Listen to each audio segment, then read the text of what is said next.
My dad made money a center of my life. I had, no joke, at least 6 different piggy banks growing up. But I had a very specific goal, which was to make my first million by 30. Once I had reached that. Meet Carol Roth, business expert, media personality, and best-selling author. We can see that the U.S. is not on a healthy financial trajectory. The IMF has said this, our own Treasury has said this, our own Federal Reserve has said this. The fiscal trajectory is not sustainable. All of this is being done because there's a panic going on, and the people in control don't want to lose that control, and they don't want to lose their wealth. Are you optimistic that America reaches this moment, or is it really out of hand at this point? So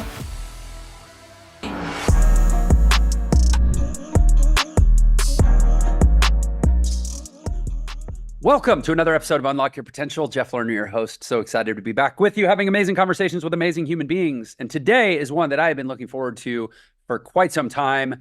Carol Roth, 2 times New York Times bestselling author of including the new book, You Will Own Nothing, and You'll Like It, is how that quote ends. World Economic Forum. Was that Klaus Schwab? Did he say that? Anyways, Carol is a content creator. She's a recovering investment banker. Excited to hear what she means by that. Author of The War on Small Business. Also The Entrepreneur Equation. She's on TV. She's been on, like Fox Business shows and CNBC. She's a pundit who people call to opine on things because her opinion is more credible than theirs, and they want her to share. She has huge hair that she's super excited about because she put it in her bio that she's an advocate for big hair, small business, and hopefully even smaller government. I think we're aligned on that. Hosts the podcast, The Roth Effect. I honestly, we should just sit here for an hour and I'll just give you all your accolades, or maybe we could actually talk. Welcome. Jeff, so great to be with you. And yeah, I'm a collector of experiences, so it would take a very long time to go through all the things that I do, but would rather be chatting with you. Well, I'm like I said, I've been really excited to have you on the show. I feel I don't want to be presumptuous, but I feel a lot of ideological alignment, and also not just so much we agree. It's not always not that productive to agree. It's more like I feel like we're equally pissed off about some of the things that we agree on, and the fact that not everybody does, and we need to go be the change in the world that the world needs. So maybe that's a haughty way to say that. Anyway, welcome. So maybe let's start. Gosh, where to start? Let's start with recovering investment banker. That's probably one we want to unpack as quickly as we can, and then I'll probably go backwards from there. And I want to learn more about your origins and such. But let's start with retired investment banker. What's that all about? Recovered, I should say. Well, not recovered, recovering. It's a process. It's a 12-step program, if you will, permanently stuck on stage 11. And a nice place to start instead of bonding over our anger right out of the gate. I feel like we need to build up to that. So I was, the first person in my immediate family to graduate from college. And I was fortunate to have some people around me that I could look to and go, oh, what are these people doing? What are these people doing? Because neither of my parents had any idea of what they were doing. And I got myself into Wharton undergrad, and I'm milling around there, self-funded my education, and came out with about $40,000 in college debt, kind of mid-90s. And so my father said, you should only take that on if you could pay it off really quickly. So that was the promise I had made going in. And so when I got there, and I'm asking all of my friends, well, what do you do? What should I do? Particularly if I want to get the most skills possible, but also pay this debt down really quickly. I was sort of shown 2 paths at Wharton. One for people who like to deep dive into something, you go become a management consultant and you join like the McKinseys of the world. And for people who have ADD, you go become an investment banker so you can work on a bunch of transactions. So I was like, oh, that's clearly more aligned with the things that I like to do. And so I joined a firm in San Francisco called Montgomery Securities that over the years became Nations Bank Montgomery, became Bank of America Securities and whatnot. But I really loved it, went full force in that early sort of part of my career. paid down the debt in a year and a half, was a vice president by the time I was 25 years old and an officer of the company. But they went through, as I mentioned, these mergers, and I never really wanted to be the world's best investment banker. It was just kind of a clear starting point for something. And so eventually I said, oh, I'm going to go do something else. I ended up starting my own broker dealer. And from there, as I sort of morphed my career into this collector of experiences, you never really get out of deal making once you're a deal maker. So one of the things I still do on an ongoing basis is I have relationships with a few private equity firms, and I help them evaluate transactions. And to the extent that there are transactions that make sense, I might co-invest with them or sit on the board or play an advisory role. So I had one that just came into my inbox, before the Super Bowl, and it's taking a peek at something kind of interesting with a firm that I look at things with on a pretty regular basis. But, as I said, I don't do it as sort of the center of what I do. It's just kind of a little piece off on the side. So before we go backwards, although because that's kind of like a thing I do on this show, is it's like, yes, we have people that do really interesting things, but for every person that does an interesting thing, it's because at some point they became the person that would inevitably do that interesting thing. And that story always intrigues me. But before we go there, I'll ask, what happened that you didn't do what so many investment bankers do, which is, even if they don't stay in investment banking per se, they still sort of stay in a fairly traditional lane, because honestly, that's an industry where you can play it reasonably safe, or at least be like palatable to your peers and make a crap ton of money. So like, why rock that boat? But you have more of like a maverick vibe. So what happened there? What the hell's wrong with you? That's a really great question that I don't think anyone has ever asked me, or at least phrased in that way. A couple things happened is that when I came out, I was from a family that, had achieved a certain level of success, but was probably pretty modest vis-a-vis what I had in mind. But I had a very specific goal, which was to make my first million by 30. And once I had reached that, I didn't have the goal to be a 100 millionaire or a billionaire or something like that. That was like, oh, well, maybe this is the safe path to do that. So, I had a very sort of specific goal. And once I used that to reach that goal, then maybe, my path and goals shifted a little bit. The other thing that I did is that I married somebody who at the time was a sales trader, and I got him into investment banking, and he has had more of a traditional path. So one of the things we decided to do in our relationship was, it was very clear that he, was more of a by the books kind of person. We joke around, we call it the lunch pail guy, right? And, he started as an investment banker. He became a partner with an investment banking firm. Then he joined C-level of a company. Now he's in private equity. So he very much has had that very traditional role, which has allowed me, as part of this family unit, to go out and do these things that are a little bit more maverick, as you call them, or entrepreneurial and creative. And so that was part of our plan. And you've heard, I'm sure, many entrepreneurs from Warren Buffett on down saying that finding the right partner can often be a huge predictor of success. And I'm very lucky to have a partner where we really did kind of think about our plan and decide, what made sense for us career-wise, that, we would both be happy with and not be sort of resentful of the other person. And so that, I think, is a little piece of it as well. I'm actually so glad you brought that up. I never know where these conversations are going to go, except I always know they're going to go where they're supposed to. That, I don't think there's any more important choice we'll ever make in our life than whether to partner, and if so, with whom. Yeah. Maybe let's talk a little bit about that. Like, do you have anything that either, in hindsight of yourself or through experiences with others? I'm sure you've, someone in your place in life probably does mentorship and gets people asking questions, what should I do with my life? Kind of questioning all the time. Like, is there anything that you would prescribe sort of from an early partnership partner selection process perspective. I have a lot of opinions on the subject, but I'd frankly rather hear yours. Yeah, is there any sort of formula you can distill? But a lot of young people listen to this show, and I think, sometimes the currency that we operate from in our relationship part of our life isn't always playing the long game, so to speak. So I love this. This is so fun. I wish I had time to kind of write down all my thoughts, because I'm sure as we hang up on this, I'm going to have like 10 things that I wish I would have said. But definitely, first of all, I think that people approach relationships often in the wrong way. People say like, I want, this particular outcome, or I want this goal, and relationships aren't goals. They're just outcomes. You go and you meet people in your life, and you decide if there was a role for you guys together.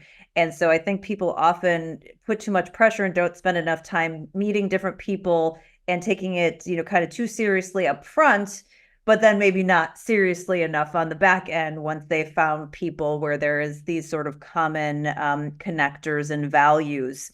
One of the things that is highly underrated, I do think, is having a team approach and a team mentality.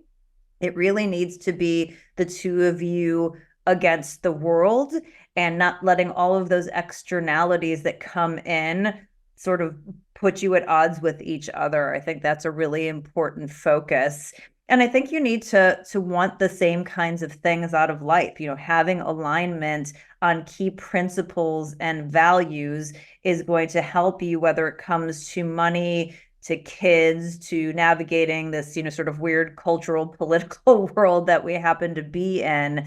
But, I know they like to say opposites attract, and it's fine. But you need to have enough of those commonalities. But at the same time, you have to have realistic expectations. You can't assume that the one person is going to fulfill every role in your life. And I have a lot of people I've come across, good friends and whatnot, who are mad that, their partner doesn't do every single thing. And it's like, you can have a friend that, goes shopping with you. Like, your husband doesn't need to do that. Doesn't mean he doesn't love you. Just, that he doesn't need to fill that role. And then I think you always need to let the person know as you guys progress, how important they are, and to, not take them for granted. There's a fun book, which I haven't actually even read the book. I just kind of know the too long don't read, or didn't read, called Love Languages. And there's sort of how people respond to love, and like what it is that, they kind of really react to. And just kind of knowing those general things is really helpful, because it makes the other person feel appreciated. If you were putting out something to someone, if you're a gift giver, but the other person doesn't really respond well to gifts, like I'm not a person who like responds that well to gifts, that person might be trying to show you that they care, and you're just not receiving it because there's a disconnect there. So just little things like that. That, if you have those commonalities and you share values and you're a team, I think that's the closest thing. But you have to work on it, right? Like, people put a lot of time into planning their weddings, and then no time into planning like the next 50 years. And if you were as invested in planning that time as you would be the wedding, you'd probably have a better outcome. Thank you. I appreciate that wonderful advice for our audience. Gary Chapman, the 5 Love Languages, is the book, and it is a great book. It is one that my wife and I both read and applied. So what are your love languages? I am physical touch and probably secondarily words of affirmation. Yeah. My wife is quality time and acts of service. Okay. Yeah. So I'm definitely, my husband and I are both physical touch, and then he's a little bit higher on the affirmation, and I'm a little bit lower on the affirmation, but we're in those kind of circles as well. But for you guys, it's interesting because yours are different. So you have to really work to make that connection. Yeah, because it means that my natural instinct to show love in the way that I generally associate with receiving love is totally ineffective. And so I had to really I'd almost like create a character that like loves a different way until eventually it becomes a natural feedback loop, and it's really rewarding. Yeah. And in general, I would say my advice on the subject is like, that whether opposites attract or not, I actually think is usually kind of a false paradigm, because opposites in what sense? Demographically, socioeconomically, psychographically, spiritually. Like usually when we say opposites attract, like me and my wife, right? Like I grew up with my dad was a money manager. My mom was an attorney, right? So I grew up with, professional parents, fairly affluent. Her dad was an underground coal miner, and her mom was a, teacher in a small rural town, not affluent. Oh, well, opposites attract. Yeah, superficially, but like get into like our faith, get into like how we reason through challenges, get into like our orientation toward like, what do we value more, time or money? Like we're actually very aligned, even though some people might say, oh, opposites attract, but that's because, so I think it's incumbent on people to learn enough about human behavior and about psychology and about how to really like estimate people along non-obvious criteria to get deeper than the freaking swipe left, swipe right culture we live in. It's like, reductive and silly in their approach to relationships. I mean, that's my advice, is just don't be silly, be a profound person. So, Jeff, it's so interesting. What's coming up for me on that, I think, is so important, is you also have to know yourself, and you have to know what your own principles are. And if you don't have that level of comfort with yourself, and you haven't come up with the principles, which, a lot of people when they're younger, I'm one of those people, like you just don't have that set. That's part of, who you become as an adult.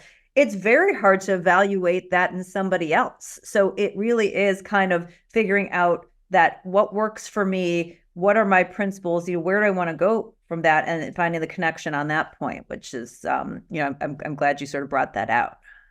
Yeah, I strongly agree. And it's not like there's an age, but I think there's definitely a level of emotional maturity that often correlates to age. Although sadly, in some people's cases, it doesn't seem to matter how old they get, because they never deal with the hard things that mature a person. But anyways, okay. So relationships 101, you heard it here, folks. Okay. So now, thank you. You addressed the, sort of what empowered you to kind of go in this more like, maverick entrepreneurial direction. Now let's actually back up, if we could. I think if I do my job right, then this show attracts people that are outliers in some regard.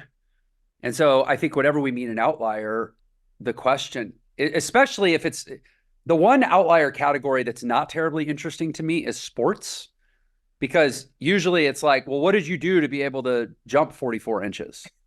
Right. I don't know. I was born to I won the genetic lottery. Yes. Yeah. So that's not terribly interesting to me. But when it's like entrepreneurship, when it's creativity, depth of achievement in any real category, I'm like, how do we become the people that are capable of outlier things, right? So talk to me about, I mean, you seem like a fairly reflective person. Tell me all the stuff that I ought to know about you to help understand how you've ended up where you ended up. I think about this often. And so sometimes these things kind of come into light, and I could be completely wrong, but it just was an interesting thing to me. So maybe it'll be interesting to you. One thing that I noted as sort of an interest in money, finance, entrepreneurship in general, is the fact that my dad made money a center of my life. I had, no joke, at least 6 different piggy banks growing up. And some of them were really cool. I had this apple that had a worm that came out and took the money and brought it in. I had one that was like this old-timey cash register that you put the money in and you go like this and it would register how it is. I had a Raggedy Ann one. I had one that my grandma gave me. All these different kinds of interesting things. So it was almost like the money and the toy part of my play were sort of intertwined. And I went with my dad. People used to go into the banks. That was like a thing they did on Saturday morning. I would go with my dad. There would be donut holes. They had lollipops at the counter. It was like this fun place. And we're going to the bank. And I just feel like finance and money was always a part of the conversation. So that's one thing that I just, for some reason, have a theory that people whose kids have lots of banks and are that's part of their young upbringing, that creates some level of interest that might not otherwise be there. My dad was also very financially savvy. As I mentioned, he was a blue collar worker. He was an electrician, and didn't have a lot of formal education, but he was very sort of street smart. And so was always teaching me different concepts. He got me a credit card at a very young age to establish a credit history. And we'd always have these conversations.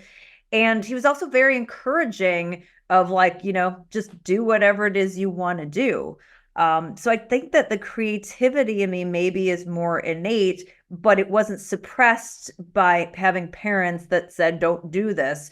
So if I wanted to go and make something and try and sell it in the neighborhood, my parents would say, that's great, go ahead and do it.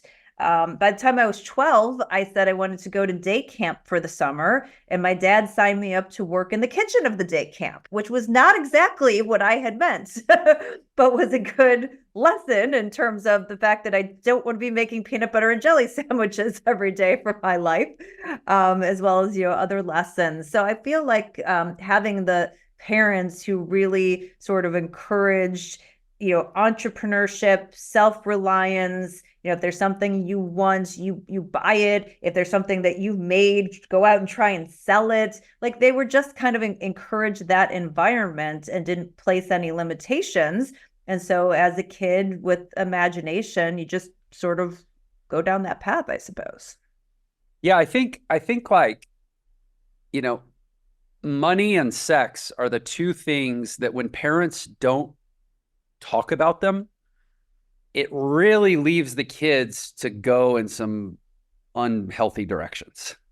And so I resonate with that a lot. I mentioned my dad was a money manager, but more than that, it wasn't so much that's what he did. It's that like I would sit on his lap and watch the ticker tape go by on. He had it on his. I remember like being a little kid playing on a Bloomberg terminal at like 6 in his office, and he would teach me about stocks and yeah, and it's good because, I mean, in my work, I'm sure you experience this in your world. We can talk about it, but like people's relationships with money are honestly, I would say, every bit as consistently toxic as people's traumas around, relationships, right? Like, and often the cause of the trauma around relationships. Right, I would say it's probably, if you just took the pool at large and put that aside, probably even more toxic for sure. Yeah, exactly. So, okay, very cool. So if, parents listening, not that we try to give unsolicited advice here, although in some ways that's what a podcast is. Yeah, talk to your kids about money and sex in a healthy way. Yeah, and by the way, if you don't have great habits with money, find somebody else to talk to them about money and get involved in that conversation. You might learn something too, because there are a lot of people who don't talk to their kids about money because they have these bad habits themselves and they have no idea what they're doing, or they're frightened for whatever reason. There's that barrier there. And so they decide they're just going to pretend that doesn't exist.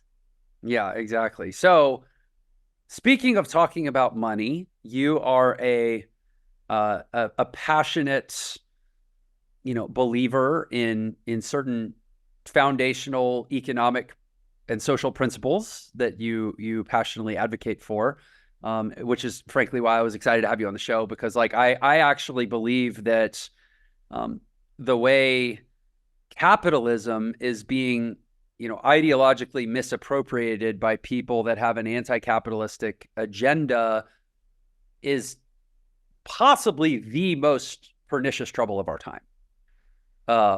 And so let's talk about that. And frankly, the more kids are raised ignorant of basic financial principles by their parents, it leaves room for them to get subsumed into these, distorted ideologies that have very deep social consequences. So why don't we maybe let's talk about like what are your sort of foundations for your views on economics and capitalism? So I would say my foundation is common sense and real life experience.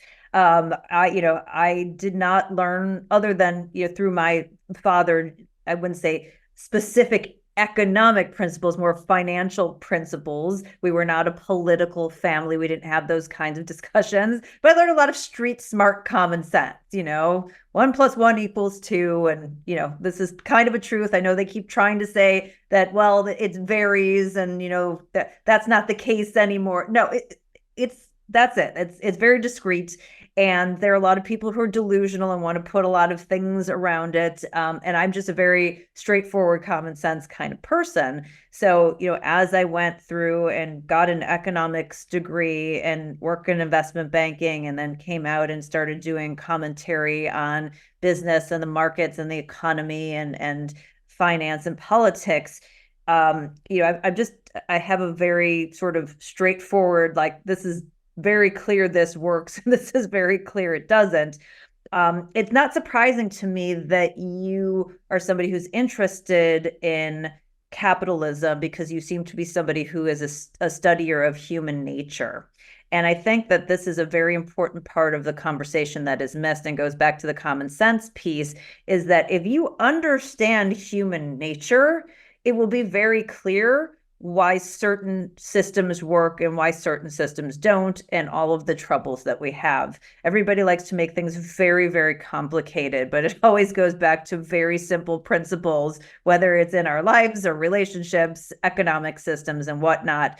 So I am a believer in individual rights. I believe that we were born with a natural set of rights, and that they were given to us by our Creator, and that they need to be protected from majority tyranny, from government tyranny, and whatnot, and that the smallest minority in the world, as Ayn Rand often said, was the individual. And so, I really do believe in that.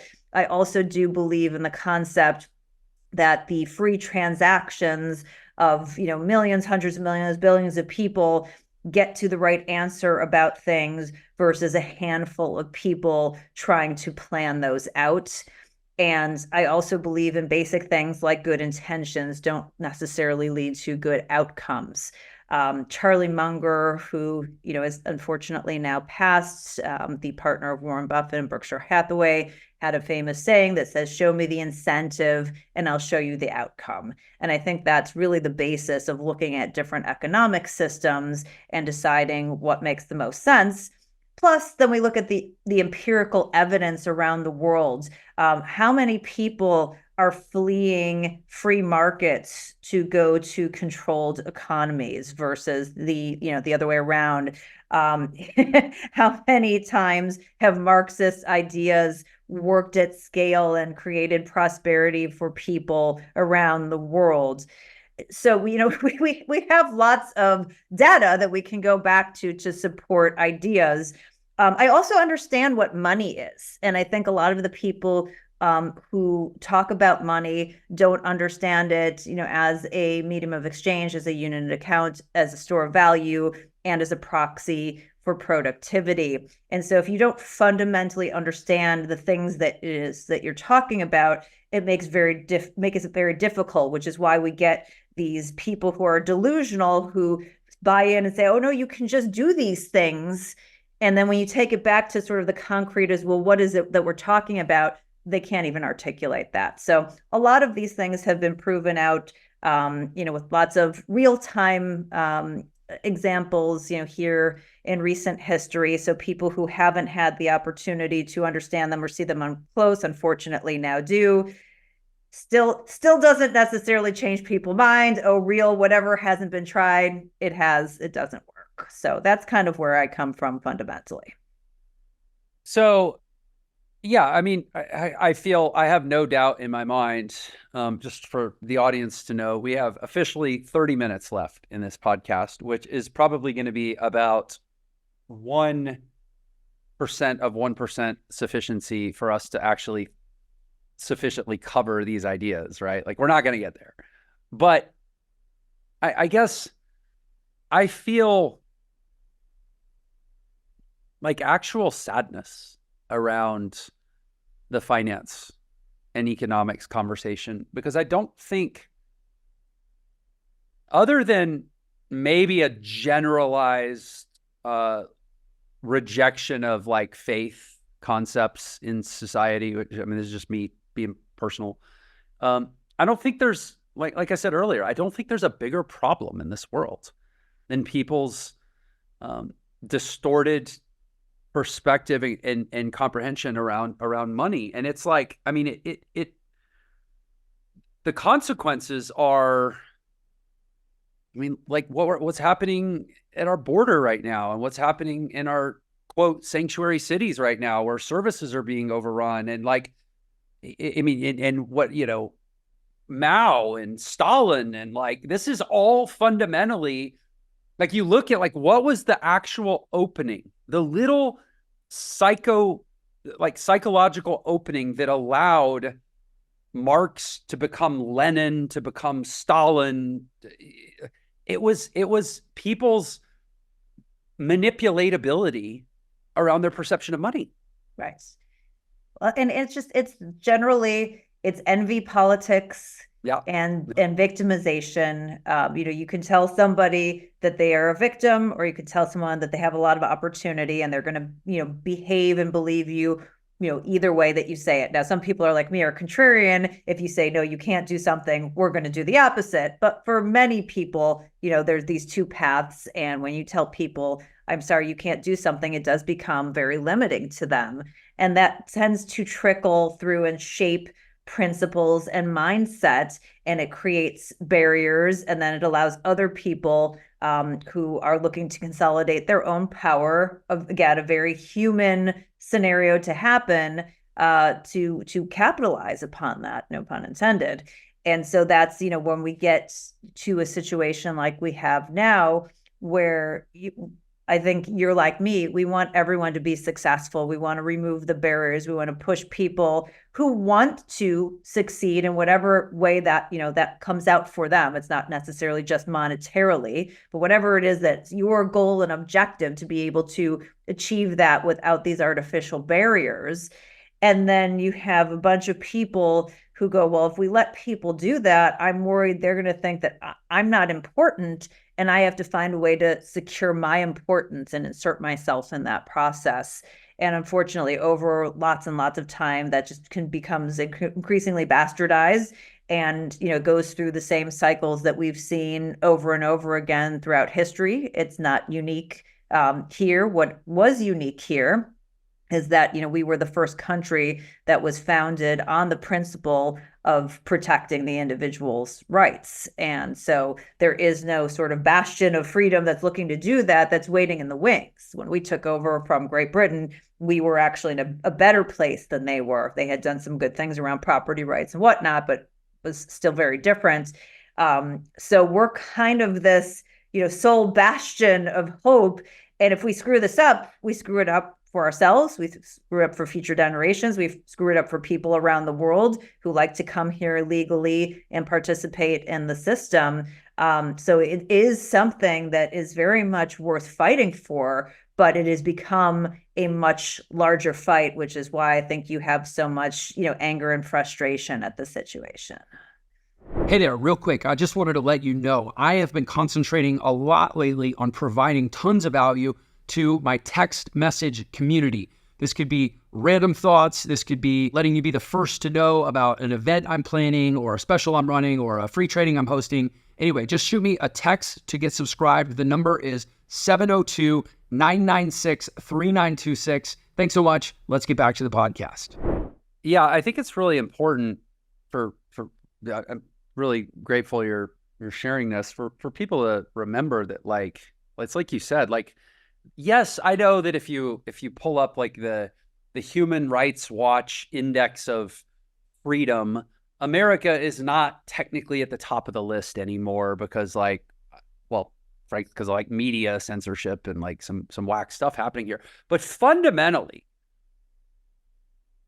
there's still only one place in the world that is willing to go fight for freedom. Everybody else is like willing to participate in it, as long as it's, you know, sort of protected by someone else. I take it back. Israel. Like, I think they'll kick some ass for freedom. But, and that, I might get some haters for saying that in the modern times, but on it, you know. Well, as a Jew, I'm going to say, but they also have a very socialist sort of perspective, which is very inherent in the the Jewish religion, the way that's set up. So Israel's fantastic, and obviously I support its independence and the right of the Jewish people to have a homeland. However, they don't have they're a tiny country, they're not the scale, and they don't come from a perspective of protecting individual rights. They come from a perspective of protecting a collective, the Jewish state. So even Israel doesn't meet the litmus test of what we're talking about here. Yeah, that's a good point. I mean, they're not the linchpin of everybody else's freedom. Correct. America is the linchpin of everybody else's freedom. And I would say handle with care. So maybe let's talk to the present reality in this country, because I just see so rampant the way and it's really like the Marxist lens of how the world is viewed. What Marx succeeded at doing was make every conversation a conversation about power and oppression. Right. Like that's the prism through which he viewed the world. And in a very real way, that has become kind of the prevailing narrative here, whether people call themselves, a socialist or a, social libertarian or a communist or a Democrat or a, panda worshiper. I don't know. But we basically are dominated right now by the lens of power and oppression. And that seems to be probably what concerns me the most. Like, there's a lot of other ways to view humanity, but it's like the economic argument is getting, what would the word be? Weaponized, I guess, to get everybody fixated on the extent to which they have or have not in every area of life. And so I don't know. I'm not actually 100% sure what the question is that I'm heading towards. So let me try to get there. What basic principles would you encourage someone to become more educated about, to try to insulate themselves from being manipulatable in this way? I think it goes back to a belief in yourself and a belief that, you are a unique individual, that you are not part of the group, that you are not responsible for something that somebody else has done because you share a characteristic with them. You are not responsible for, other brunettes, for other women, for other Jewish people, for your own family, for your spouse. You are responsible for yourself, and to the extent you have minor children, for them. But that's it. That's who you are responsible for. And yes, you can do wonderful things to help other people out once you take your own personal responsibility. But the idea that just because you have some immutable or other characteristic in common with somebody, that all of a sudden that puts you in a group with them, that you should bear responsibility, is just absolutely silly. I mean, it makes no sense. Everybody was born on my birthday. I'm responsible for, like, if you just think about it, just take a step back and how just absolutely dumb that sounds. That is the basis of collectivism. And it becomes this Hunger Games that, if you are in some sort of minority, and you are that you have been oppressed in some way, or you want to pretend that you've been oppressed in some way, then that trumps some other group of people. I mean, it's just absolutely insane. It's fun in sports, right? Like, we can be on teams in sports, but you've chosen that. You're not forced into participating in this absolutely ridiculous narrative. And so I think when people start thinking about the implications of what it means to be responsible for somebody that you don't know, or even if you do know them, that isn't you, you can kind of take a step away from that. I think you also have to realize that the only reason this exists is because of capitalism, and because there is a very strong industry and grift around creating victimization. And so it's sort of ironic that the free markets have allowed that, and that people have chosen to flock to this victim narrative, as long as it works for them. And then once it doesn't, then I think those people start going, oh, hey, disconnect. I'm not sure what happened here. So, that in and of itself is funny. So, if you want to choose to do that, understand the consequences of your choice. But really, it is about just kind of critical thinking of does this fundamentally make any sense? And if it doesn't make sense, then you're in the wrong place. Well, you mentioned Ayn Rand. I don't know if it's my favorite. It's the one I quote the most. My most oft quoted Ayn Rand quote is that, it's probably my favorite, is that civilization is the process of setting man free from men. I like that. And this this notion of like the primacy of the individual over the collective, I think about it often. I hold to it deeply, in large part because the majority's never actually been right about anything, which is a pretty powerful historical truth to really dig into and go, wait, is that really true? Or is that just a thing people say? Oh my gosh, they may have been right at a time, but over time, any idea that the majority holds over time gets disproven and replaced through creative destruction of ideas. Which means the reason that's so important is I think a lot in terms of biases in the world. It's not like binary, like I do this, therefore not at all that. It's more like, okay, there's two things, that exist in sort of a dialectical tension, and I hold them to simultaneously be true. But at the same time, we're all biased toward one or another of these things, Yeah. right? And so it's not that the collective is a meaningless concept and that all that matters is the triumph of the individual, because that can get taken to, Machiavellian extremes, right? But at our core, are we biased toward the preservation of the group or the preservation of the individual, or at least the preservation of the rights of the individual to preserve themselves? Yes. And I would add go to ahead. what you're saying about, this majority. And I would also say we're now experiencing what some people are calling the tyranny of the minority as well, that it's not just that the majority opinions are often wrong. It's also these very vocal minority groups that end up, making everybody kowtow because they're making a lot of noise or they're creating a lot of destruction or whatever it is. So just because a group is smaller also doesn't make them correct. It goes back to that group think. And for anybody who challenges the idea of groups, I always joke that socialists were the kids who liked group projects in school. Did you like group projects? Did you like being the person who did all the work and then have everybody else free ride off of you to get the A? No. Well, then why would you like that for the rest of your life? So sometimes it's just, kind of putting people back into the scenarios where just think about it in this context. And sometimes that makes it easier for people to comprehend. Yeah, that's actually kind of funny. No, I loathed group projects. Honestly, I loathed virtually everything. That's a little extreme. I loathed a lot of what I experienced in school. But yeah, this idea of like the individual, I'm curious if you could maybe share your views on, because it seems like there's a concerted effort in the world today to like reverse that thrust that for pretty much go America. I mean, in the 250-ish years of our country's founding, I mean, we elevated the individual to at least be equivalent to, if not superior to, the collective in terms of rights. Yeah. And it seems like there's a push to reverse that right now. There is. So I talk about this Yeah, extensively in You Will Own Nothing, which is my latest New York Times bestseller.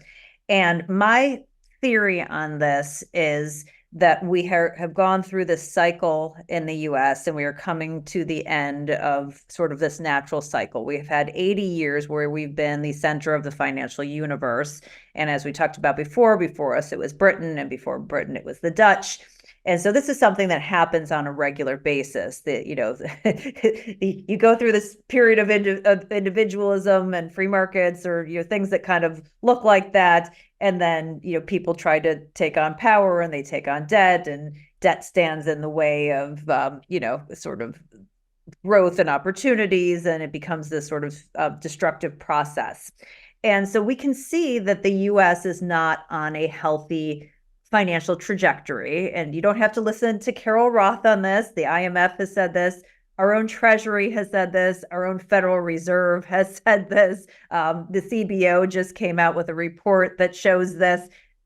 The fiscal trajectory is not sustainable. And so if you're somebody who is very smart and elite and powerful and wealthy and well-connected, and you're a student of history, you can go back and go, wow, it really looks like the US is at the end of a cycle that has benefited me, and change is scary. And I really have two paths here. As this, quote unquote elite, I could just sit back and hope as things shift that it works out for me, or I can do everything in my power to control it to make sure it works out for me. And I believe that latter point is happening, right? Basic human nature. You've got money, you've got wealth, you don't want to lose it. And so you do what you can to try to steer that. And I don't think it's a starting point of the intention of I'm going to kill everybody's rights. It's more of I need to do this for my own self-preservation. And if everybody else's rights get trampled in the meantime, so be it. And so I think a lot of what has happened, we're seeing around that, things that are done to preserve the size and the scope and the power of governments, things that have done with our currency that have transferred, epic amounts of wealth, historical amounts of wealth from Main Street to Wall Street, additional barriers to keep people from working and try to force them into working for big businesses and unions instead of small businesses and entrepreneurship. All of this is being done because there's a panic going on that we're near the end of this cycle, things are going to shift, and the people in control don't want to lose that control, and they don't want to lose their wealth. So I'm quite confident that you've read Principles for Dealing with the Changing World Order.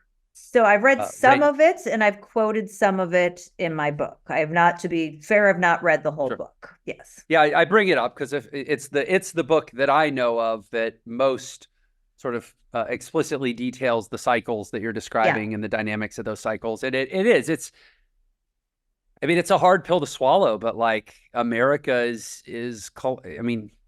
we're collapsing, we really are. And so what do you say? I mean, there's a whole like existential fear conversation, but we probably don't have time for that. But like to the average person who's trying to figure out, I guess, simultaneously what to do with their life and their work and their money, and also maybe who to support, who to vote for. I don't even know if that we want to go there because I'm not entirely sure it always matters that much. But what do you, how do you get somebody, like, what's your argument to go beyond either, I guess, if you're an elite, to go beyond self-interest, and if you're not an elite, to go beyond operating out of fear? How do you I mean, there is no argument for the elite to, stop being self-interested, which is why the government was set up as a small entity with a small purview to prevent them from being able to do those things. All the things that people complain about, the cronyism and the favoring the wealthy and well-connected. If the government didn't have that purview, they couldn't do that. Of course, they're going to do that because that's human nature. That's what happens when you give the government that purview. So that's why I'm more of a small government person from a philosophical standpoint. I think people keep joking, about going all Javier Milei, the new president of Argentina, and doing the things he's doing with, shutting these things down, which is kind of funny, but it's kind of true. Because, if you expect somebody who's going to go in there and be a Mother Teresa when they have all of this power and all these different things they can control, good luck. It's not about finding the right person to fix your broken system. It's about to create a great system that you can put any idiot into and it's going to work, right? That's another great book if you're an entrepreneur and you haven't read it yet about systems, is The E-Myth Revisited by Michael E. Gerber. Basic, kind of 101 entrepreneurship, scaling businesses. And it's the same thing for the government, is that it was created to be this small thing that, you're not letting people into to corrupt it And of course, we just kind of it slowly, piece by piece, accepted things until it, became this, Frankenstein kind of monster, this blob, right, that took over everything. So I'm much less concerned about finding the right person than I am fixing the systems, which I guess in a sense requires some people to get in there who are willing to go in and to make that call and fix the system. But I think it requires a lot more advocacy on our part. And unfortunately, because we have lived through the most amazing period in all of history where we have not had to stand up for our freedoms for most of us, and that many of them have been given to us and we've just been the beneficiaries. We don't realize that the protection of them is part of our obligation on an ongoing basis. So really using your voice to try to get these people worried and shamed and concerned about losing what it is that they are worried about losing in service about what is actually important to you as an individual is, I think, part of the takeaway. And we've seen some really good grassroots victories lately, many more to be had. But, something like natural asset companies, where enough of us went out and made a big deal about this and put in comments to the point where the SEC didn't even get a chance to comment. The New York Stock Exchange withdrew the request because of all of the backlash. And so if we get people more focused on, hey, your role is in protecting this and making sure that, we don't go off the cliff and saying that this isn't acceptable. I mean, we're on an unsustainable fiscal trajectory. We all know this. We've been through historic inflation. Who's marched on Washington about that? Nobody. Why? That's insane. Like that should be the number one thing everybody should be marching about. And it's like, it doesn't even register. So the politicians have no incentive to take you seriously when you're like, this is horrible. You've crushed my life. I can't afford things. The things I can't afford are now half the size that they used to be. Well, what have you done about it? Nothing. You've just complained on Twitter. Do you think that there is a coordinated effort to sort of curate our educational offering to young people to try to preserve economic ignorance and distract them into these social issues? Yes. Because that's because I totally agree. I mean, the answer to why nobody's marched about what you just described is because the average person doesn't understand what you just described. They understand the effects.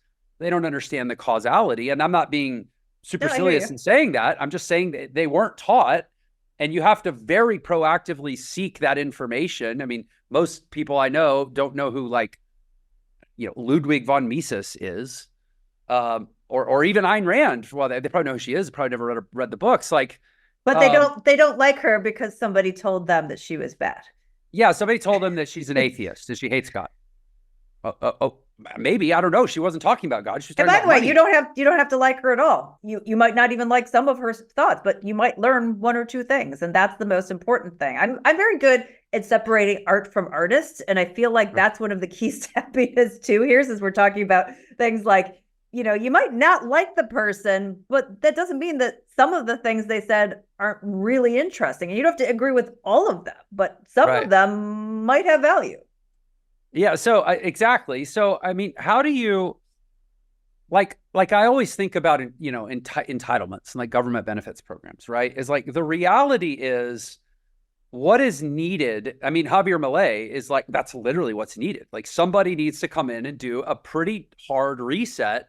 Yeah. And there's going to have to be some rationing, some hard cuts.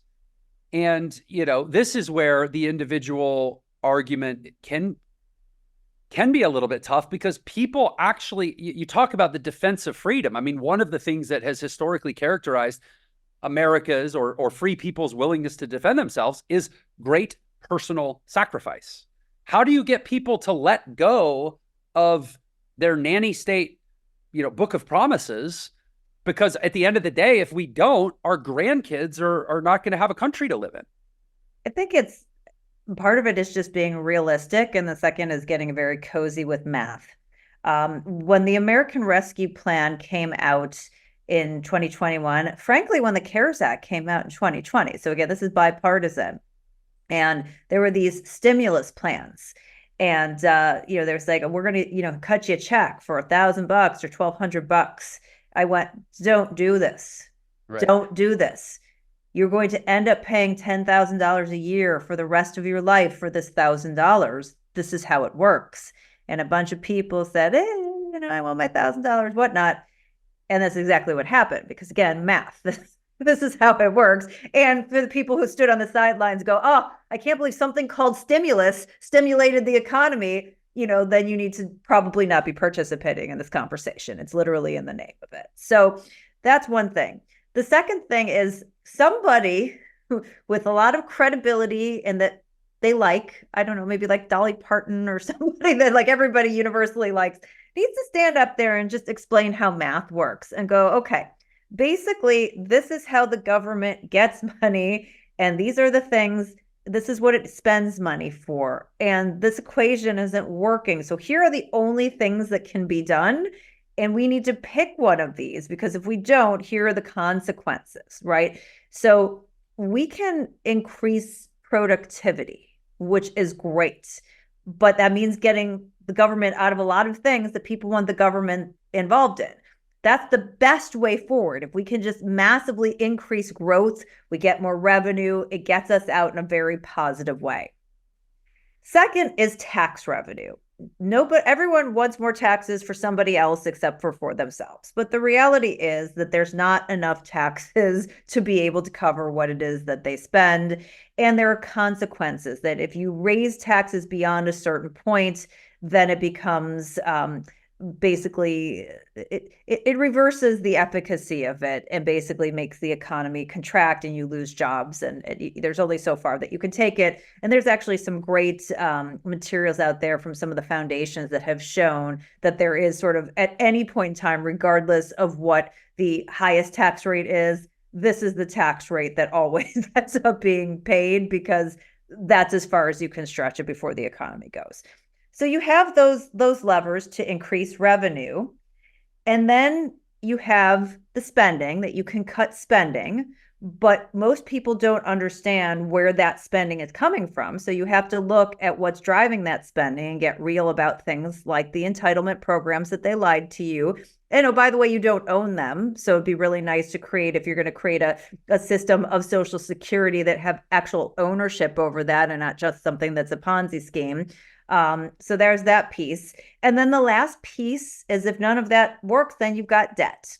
And what happens at some point with debt, and we are far past that point in terms of our debt to GDP, is that the more debt that they print, the more inflation that comes. And we've experienced this now.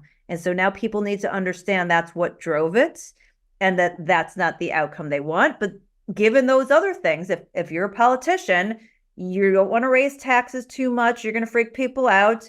You're not going to give up the power that's going to generate productivity. You're not going to cut spending. So that's what they're going to lean on. And they're going to continue to destroy your purchasing power and everything that you've worked hard for. So somebody needs to have that honest conversation, and people need to let that sink in to get everybody on the same page. And, it's got to be somebody who people like and trust, and, gets people fired up about this. And there's just so many people incentivized to discredit and to make up things that don't work, that's a tough thing. That's going to take somebody with a set of brass balls, I guess is the best way to say it. Are you optimistic that like America reaches this moment, or is it really out of hand at this point? So I am a optimistic realist, where I feel like we have to try and we have to fight. The realist in me says, I don't see it happening, but that, we never know duration. That could be 50 years from now. I could be gone. So I don't know, but I have to just keep trying to get people to pay attention and do what they can, because the reality is there is no other alternative. And I don't think people understand that, if America goes sideways, that's going to put the entire world into a a bad slide. We're going to be living in a very different world. And I don't think people have a sense of how much that's all interconnected either. So, I think the only thing we can do is try to take care of the things on our own level, make sure we're tight, and, do some advocacy, inform some people, and that's, control what you can control.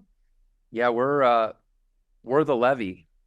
And honestly, when the levee's threatened, you don't stop and go, well, am I really going to make a difference? You just pile the sandbags right, on. Yeah. You just act as if, right? Okay, well, Carol, like I said, I knew full well we were not going to really get sufficiently through this conversation, but we've done our best. Before we wrap here, can you share with the world how they can go get more of this kind of goodness from you? Absolutely. So I am on social media at Carol J.S. Roth. I tend to spend most of my time on Twitter trying to figure out Instagram. Sometimes I post on LinkedIn. I have a newsletter that comes out usually a couple times a month at carolroth.com/news. And if you want to read more about this, my most recent book is You Will Own Nothing. You can get it wherever fine books are sold. And if you are a preparation person and you haven't created your legacy plan, your information and wishes for your loved one, whether it's your aging parents or for your own kids, to deal with aging issues and passings, your wishes and information, go to futurefile.com right now and spend $100 and put that together so your loved ones have a roadmap if something goes sideways. Amazing. I'm going to go check that out myself. Well, Carol, thanks so much for being a guest on Unlock Your Potential. Thanks so much, Jeff. It was a very interesting conversation. So thank you. Yeah, thank you. And of course, to all you viewers and listeners out there, what I tell you every time, you're the best part of this show. No offense to Carol. And I'm glad we got to spend this time together. Can't wait to do it again next time. Take care. If you loved that episode, then you're definitely going to love this one. Check it out. It's 3 entities that suck our money away: banks, Wall Street, and the government. Those 3 entities enslave you financially. You are a financial slave. We all are.